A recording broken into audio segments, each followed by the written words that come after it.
Now, breaking news from WRAL. Coverage you can count on. Breaking news at 1 o'clock this morning. Raleigh police announced an arrest of this man in a series of shots fired at cars on I-40 and homes in southwest Raleigh. The charges this man is facing connected to a series of 12 shootings over 4 days. And stepping out this morning, you could run into some patchy fog. I'll show you where it is most dense. Today, work to build a new home for the Durham School of the Arts gets started. What to expect as the $240 million project to move the school begins. A lot to tell you about here on this Friday morning, as a lot of drivers are feeling relief after news of the arrest of the person police believe was behind the series of shootings along I-40. Good morning, everyone. It's 6 o'clock. I'm Renee Chu. And I'm Jeff Hogan. Yeah, it is Friday. A lot of nerves are shot after this week presidential election and rest of that tense situation for a few days this week. But we made it. All right, together. Elizabeth Gardner in the WRS Severe Weather Center right now with this dense fog advisory we're looking at. It covers almost the entire viewing area, but even if you're up here in the Northeast, you should be on the lookout for some fog as well. It's just a little bit more likely in other parts of the viewing area. Visibility down to a half a mile in the Triangle area, but quarter-mile visibility is typically fog. However, even though we're showing up at a half-mile visibility here in Durham, you can tell that it is foggy here. We're not seeing a lot of widespread fog out there. This is a look at downtown Raleigh, and we're looking at partly cloudy skies here this morning, but no fog at this point, at least in Raleigh. But fog is something that changes rapidly, so if you're not heading out the door right now, check back with us again before you head out. Could be changing where you are. 67 is our temperature, our dew point 65. It's really warm and muggy this morning. We'll see a chance of a stray shower late this afternoon as a cold front comes through, but ahead of that front, it's a warm day today with high temperatures near 80. I'll show you how close that is to a record high and why we might not be this warm again for a while. Coming up, Ken. All right, 6:01, Elizabeth. The yellow shaded area showing you where the fog is moving into our area where it could affect your morning commute this morning as you look at our live traffic sensors. This crash just happened in Raleigh's east side. In about 10 minutes, I'll let you know exactly how, if that's going to affect your morning commute. Let's head outside, give you a live look at I-40 and Carytown Boulevard. You see the foggy conditions this morning. I would leave the house a little earlier than usual just to be on the safe side. And when you do, tune us in on the radio, 101.5 HD3. You can listen to us anywhere in the Triangle. Back to that breaking news, Ken. Just before 1 o'clock this morning, Raleigh police announced the arrest of a 23-year-old man in connection with a string of shootings on I-40 and at homes. Andrew Graney is facing charges in the spree of 12 shootings over 4 days' time in southwest Raleigh and in Cary. WRAL's Kelsey Coffey joins us live from the Wake County Justice Center, where Kelsey, Graney will make his first court appearance this afternoon.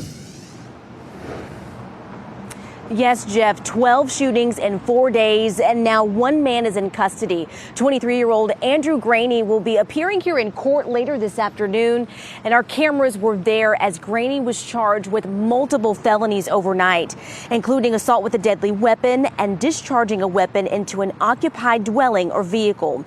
This all connected to a series of shootings along I-40 in southwest Raleigh this week. One woman was hurt, 8 cars and 4 homes were shot at between Monday and Thursday.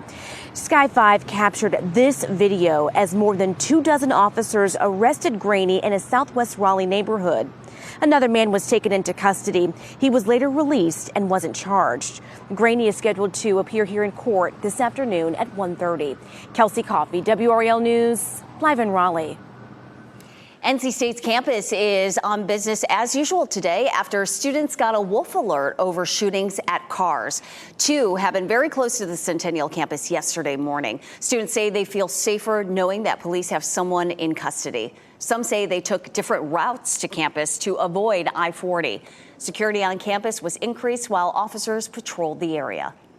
Also, as police were investigating that shooting on Trailwood Drive, a report of an active shooter forced the Governor Moorhead School into lockdown. Sky 5 flew over that scene around noon yesterday. Police determined it was a false alarm and there was no threat found.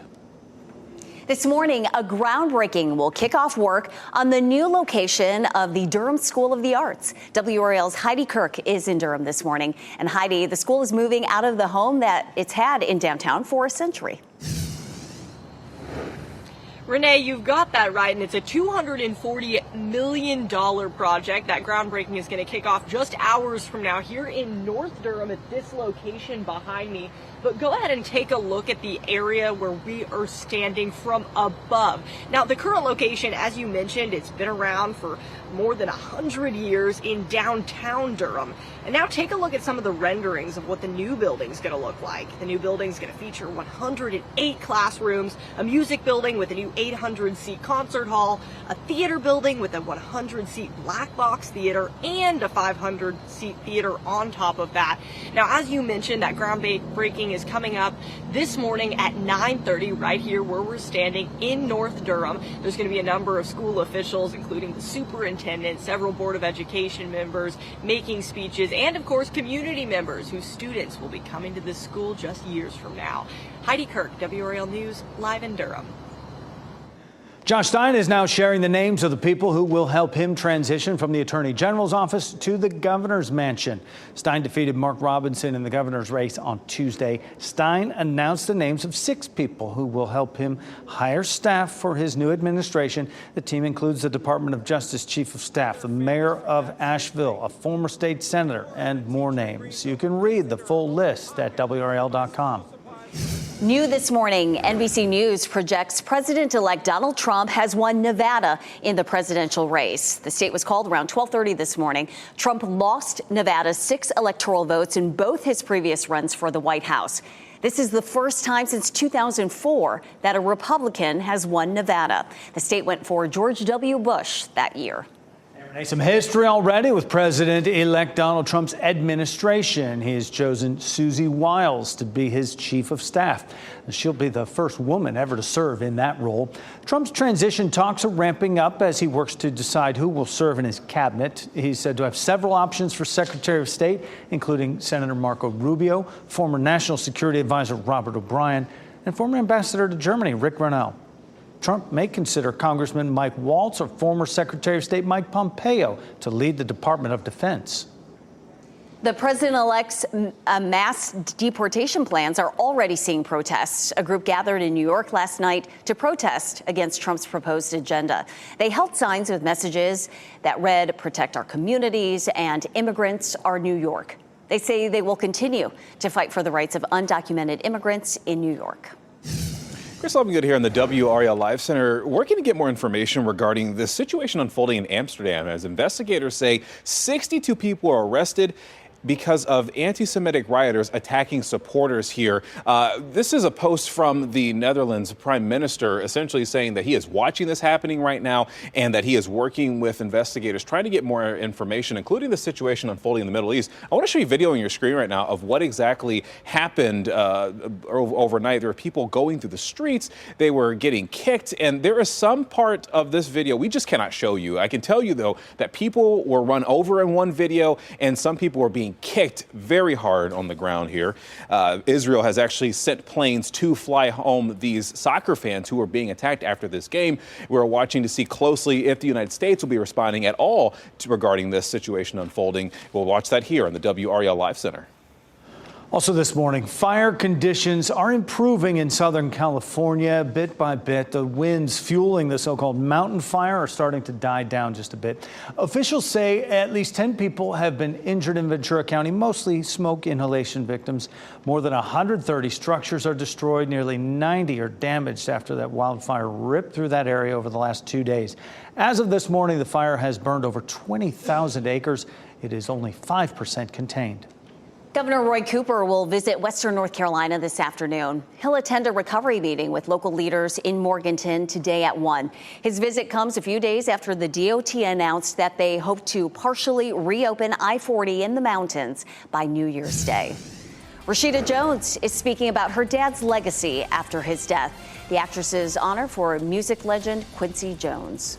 And a possible tragedy avoided at a Wisconsin middle school and a student arrested. How school authorities stepped in when they noticed something wasn't right. And as you step out, you may notice some fog. We have a dense fog advisory in effect for most of the viewing area. I'll show you where it's thickest. As you get into your car, tune to WRAL News Plus on your radio. In Raleigh on 99.3 FM. In Durham, 96.5 FM. And everywhere on 101.5 HD3.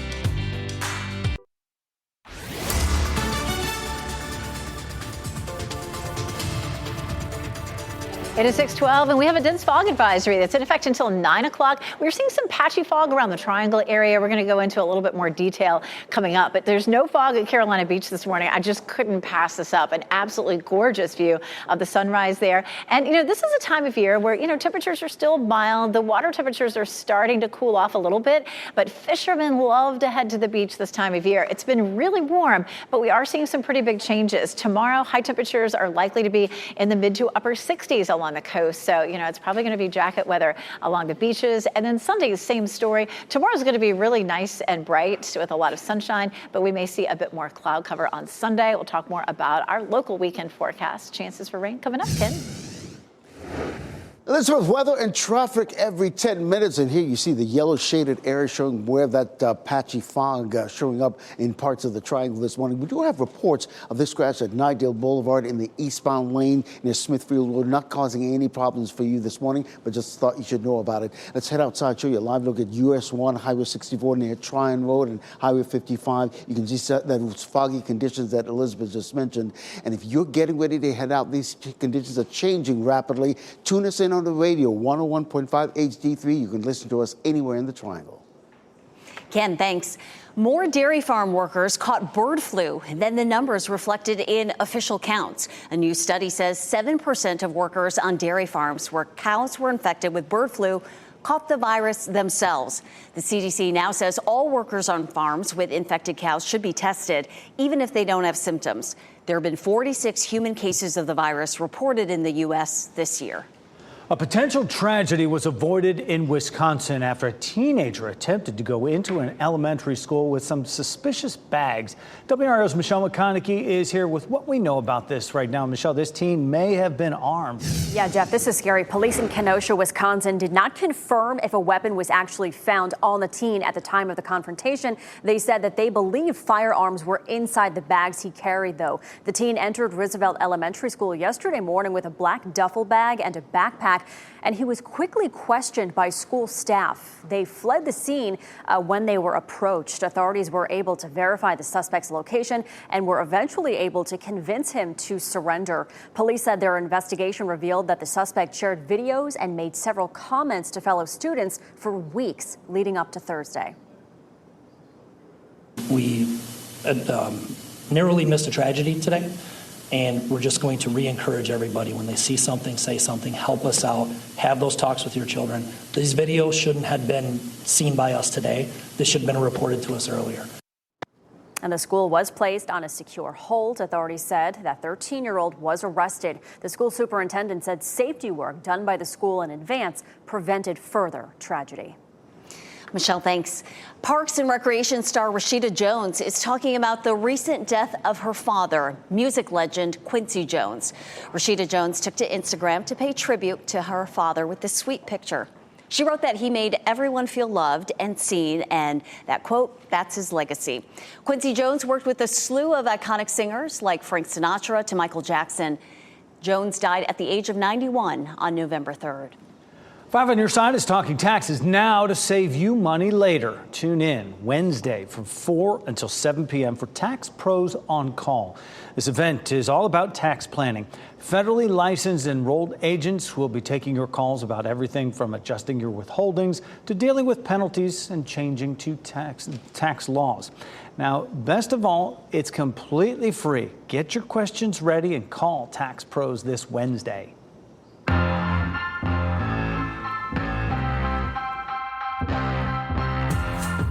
There's a lot to do this weekend, including some holiday markets, comedy shows, and foodie festivals. Yeah, let's start with that classic flea market that's been a tradition for over 50 years. It is the Raleigh Market, and it is reopening this weekend at the fairgrounds. One of the largest flea markets in the Southeast. Had been on a little month-long break there while the state fair was in town. You can find everything from antiques to crafts to furniture and homemade items. And now that we are nearing the holidays, you can find some festive gifts for friends and family. It's open every Saturday and Sunday, 9 to 5. NC Comic-Con is happening at the Durham Convention Center on West Morgan Street. You can check it out tomorrow from 10 until 6 and Sunday from 10 to 5. And then two famous comedians making stops in the Triangle this weekend. Tonight and tomorrow night, Chris Redd will be performing at Raleigh Improv. Sarah Silverman will be performing at Deepak tonight. Tickets are still available. You get information about these events and others happening this weekend by going to WRAL.com and search Out and About. 6:17 is the time right now. Headed towards the weekend, we saw those beautiful pictures from the beach, Elizabeth, but we live in reality. We're going to keep it here in the Triangle in our viewing area. I know that probably wasn't really very nice of me. I apologize, but it was just so gorgeous. I wanted to share it. We take a look at Fayetteville, and it's fairly cloudy in Fayetteville right now. It's looked a little on the foggy side here in Apex. Raleigh, partly cloudy, and Chapel Hill also with some clouds. And as that sun comes up and we see a little bit closer what is happening, likely to be partly cloudy. And that camera courtesy of Top of the Hill Restaurant. We do have a dense fog advisory that's in effect. We have not seen any widespread fog so far this morning. We've ended up with some cloud cover that moved in, and I think that's kept some of that fog from developing. As a matter of fact, Fayetteville and Rocky Mount at 1 mile visibility would be more like fog, quarter-mile visibility, more like low clouds. Quarter-mile visibility is fog, so we're kind of close to it in the Triangle. Durham is one of the cameras that has looked pretty foggy for us this morning. So in some places with some low cloud cover or fog, you might see some drizzle. It looks like we're probably not going to see a whole lot of that this morning. As we get through the day today, we're going to see some breaks in the clouds, especially this afternoon. A front slides through, and then behind it, we get into a northerly flow, and that is going to bring us much cooler temperatures. So we're going to go from 80 today to mid 60s for tomorrow. And then toward the end of the weekend, we're going to watch another front that'll bring us another good chance for some rain. That'll be late Sunday into the day on Monday. And of course, Monday is Veterans Day, and there are definitely some Veterans Day ceremonies that could be affected by that rain.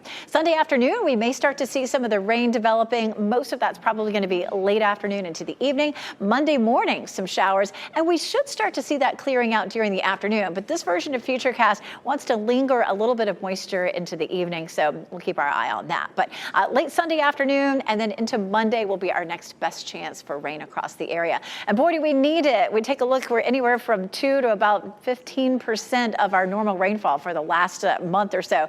This week, we have abnormally dry conditions across 93% of the state. So you can see that where we don't have abnormally dry conditions, we've already moved into moderate drought. Hurricane Rafael is Category 3 this morning, but it is not going to impact anyone. It's going to make a loop out here in the Gulf of Mexico and then just dissipate by the time we get to the middle of next week. May cause some heavy surf along the Gulf Coast, but it is not likely to make landfall anywhere. Another system we'll be watching there in the Atlantic with a 30% chance of developing. A much cooler weekend with highs in the 60s, and then we stay rather cool for the next week, Ken. At 6:19, Elizabeth, the yellow shaded area shows where the foggy and patchy foggy conditions are when you're heading out this morning. We do have a couple of issues to report this morning. This one, a serious crash just happened on Capitol Boulevard in the northbound lane near Old Buffalo Road. It just happened in the last 15 minutes. We're not seeing any delays in that area, but wanted you to know about it just in case that's part of your morning commute. This crash on Nightdale Boulevard in the eastbound lane near Smithfield Road. We're not seeing any issues in that area as well, but you might run into some, see some flashing lights, so just be aware of that. Those foggy conditions we've been telling you about. This is I-540 at Globe Road. This is not far from RD International this morning. You see those foggy conditions out there. Leave the house a little sooner than usual this morning just to be on the safe side. And when you do, tune us in on the radio, WRAL News Plus. You can listen to us at 101.5 HD3 anywhere in the Triangle. Ken, thank you. The FBI is looking into racist texts being received across the country. Why people who've gotten them believe the messages are politically motivated. Also, Thursday night football came down to one play. All or nothing. An exciting finale for the Baltimore Ravens against the Cincinnati Bengals. First, here's a look at your winning lottery numbers. We'll be back with what's trending.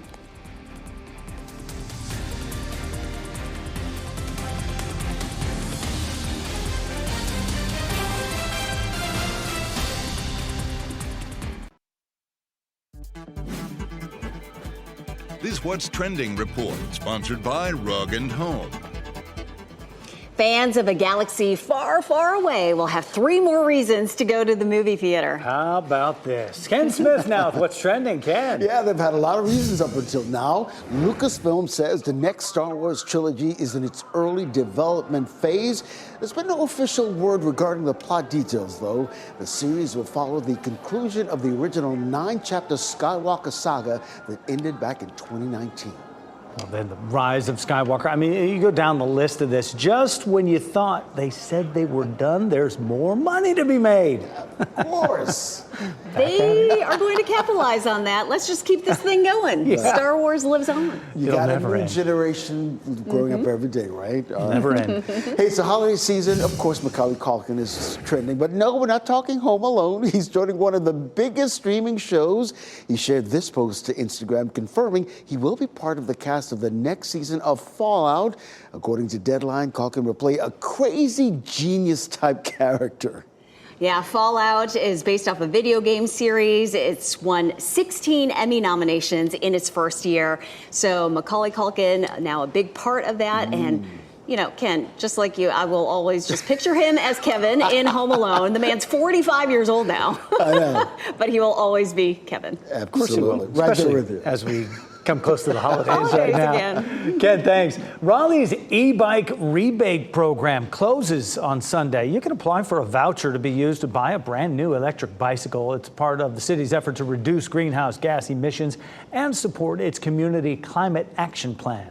WRAL and Fox 50 are your homes for NFL football this Sunday. First, at 1 o'clock on Fox 50, the San Francisco 49ers travel to Tampa Bay to play the Buccaneers. Then at 7, turn it over to WRAL for Football Night in America. On Sunday Night Football, the Houston Texans will host the Detroit Lions. Kickoff is at 8:15. Well, big news overnight while you were sleeping. The man accused of shooting at a dozen cars and homes along I-40 and in southwest Raleigh faced a judge for the first time. The charges he is facing this morning after the police investigation led officers to him. And take a look at this live view of Durham. A lot of fog here. We're not seeing it terribly widespread, but I'll show you what it will look like as you step out the door where you are. We are getting closer to learning which party will have control of the House of Representatives in the next congressional session. The race is still left to be called days after the election as we look live in Washington, D.C.